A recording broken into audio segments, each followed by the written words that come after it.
Under individual, you see indefinite leave to remain. So this is the list of documents. So under that, to qualify for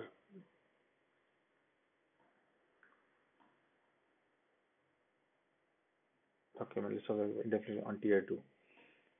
So there is a minimum salary requirement. You'll see it on the government website. We'll put it here as well.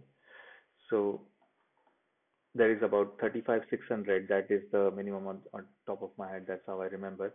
If the migrant at the end of 5 years, if the migrant is earning at least 35,600 annually, then he will qualify. He or she will qualify, provided he meets the absence requirements, etc. All other requirements of ILR.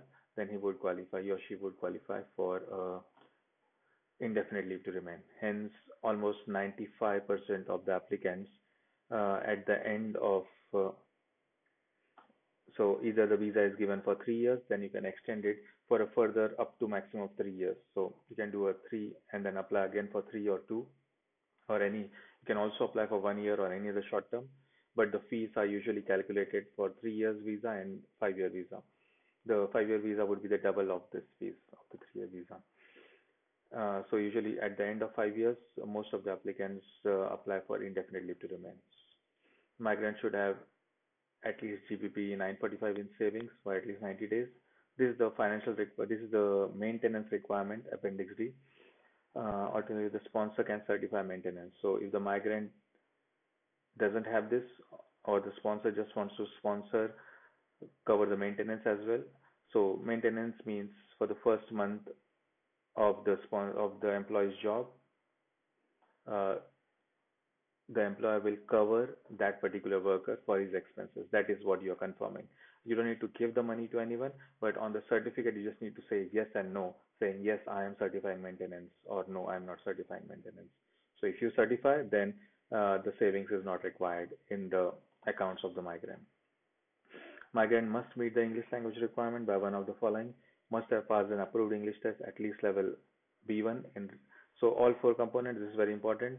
Many times clients pass the UKVI test only in listening and speaking. So that is only for family route visa, spouse visa, partner visa, where speaking and listening is tested. However, for any work-related sponsorships, tier 2, etc., you need reading and writing as well. There are 4 components in the test.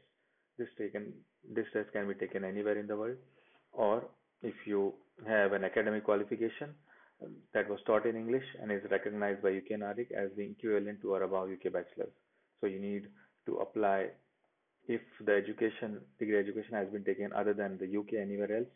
Then you need to apply. The applicant needs to apply to UK NARIC and get a letter from them confirming that the degree was at least equivalent to UK bachelor's or higher, and that it was taught in English. You must be exempt from English language requirement. You can click here for exemption from English language requirement. So these are the countries.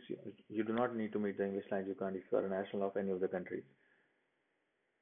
Or if you have a degree from any of these countries, but you don't have the passport of these countries, then let's say you have a degree from New Zealand or from the USA. So, but then you are not a national of these countries. Then for your US degree, you will need to apply to UK NARIC and get a confirmation that that degree was, it will be assumed that it was delivered in English because these are the exempt countries, but then you need to get a confirmation from them stating that it was equivalent to at least UK bachelor's or higher. Then tier 2 intra-company transfer. Multinational companies wishing to transfer employees to their UK branch. There should be a direct link between the company outside the UK and their UK branch, either by common ownership or common control. So either subsidiary, holding company, sister concerns, any connections. Migrant should have 945, so the same savings requirement as here, or the sponsor can certify, same way. No English language requirement for migrants. So on tier 2 general, yes, you need the English language requirement, but on the tier 2 intra-company transfer, you don't have that. Migrant can stay for a maximum period of 5 years and 1 month if earning less than 150 by 300 or 9 years. So this is the comparison between the two. Here maximum they can say is 6 years. Here maximum they can say is 5 years under the normal earnings. For a higher earner, it's 9 years. But make sure that for the higher earner over here also it is 6 years only. Tier 2 Minister of Religion. Sponsor should be a registered, accepted, or exempted charity. So charity, one or the other way. Registered, exempted, or accepted. Sponsor is a faith-based community with a common system of belief and spiritual goals. Sponsor does not encourage others to breach any UK legislation. Sponsor does not work against public interest or has any detrimental effect on common man's life in the UK. Tier 2 Sports person. Sponsor should be a sporting body or club or even event organizer. Sponsor should have endorsement from Home Office approved sports governing body for that particular sport. Examples of documents to apply for Tier 2 sponsor license.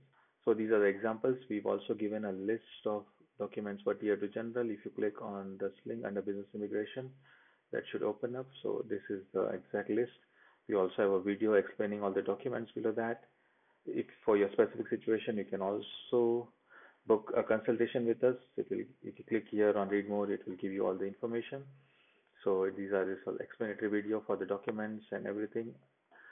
And we also have a list of documents for Tier 2 intra-company transfer sponsor license. So the types of documents required are more or less same. Doesn't matter which type of sponsor license you are applying, whether Tier 2, intra-company transfer, or sports person, or any other category. So intra-company transfer, Minister of Religion. So mainly these are the only additional things that you will have to prove, like you are exempted accepted charity in case of Tier 2 Minister of Religion.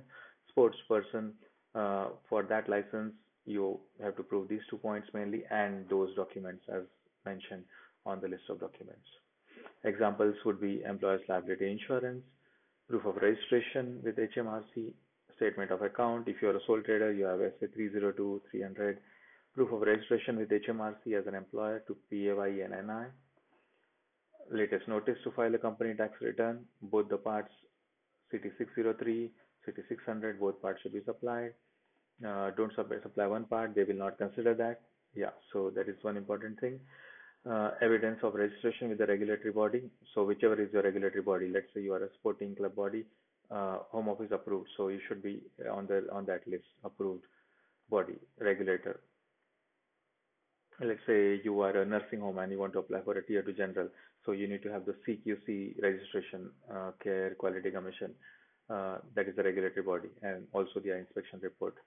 If the local authority requires you to obtain planning permission to operate your type of class of business, copy of such permission. Let's say you are a restaurant, so you are allowed to operate as a restaurant, that type of license permitting you that from the local authority, you will have to show that as well.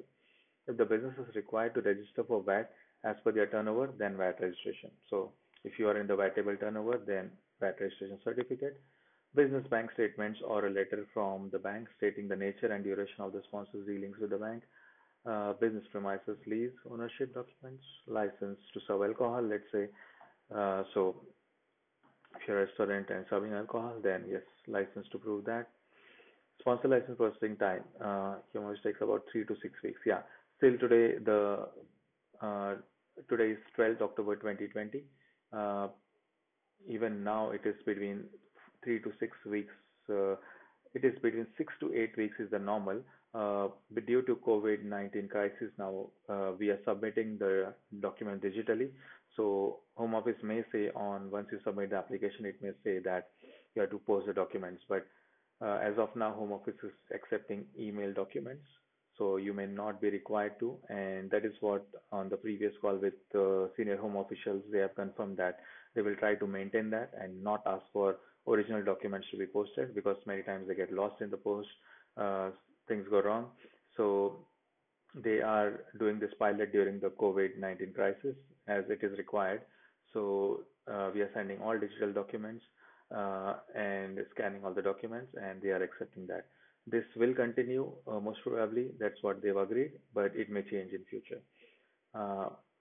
So usually we've also got decisions in about 4 weeks, even in 3 weeks, but then you need to allow about 6 to 8 weeks. Sometimes they go up to 8 weeks or so.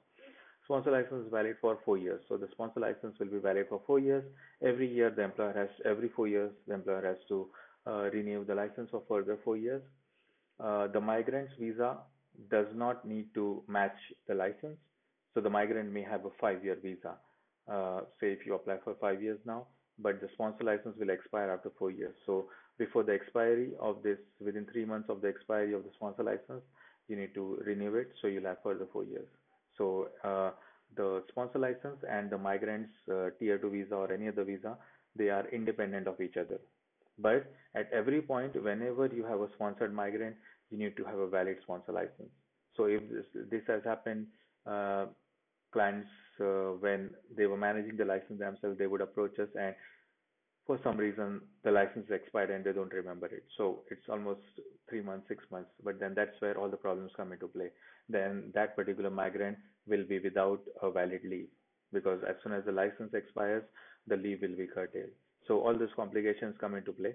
If you have any such complicated matters, you can arrange a consultation with us and we can advise you on your specific circumstances. You can read about our consultation and this page. You can see our availability and you can see what it covers. It can be a video call or an audio call. It is done through a Google Meet portal and we'll send that once the booking is done. So it will automatically come to you. Thank you very much.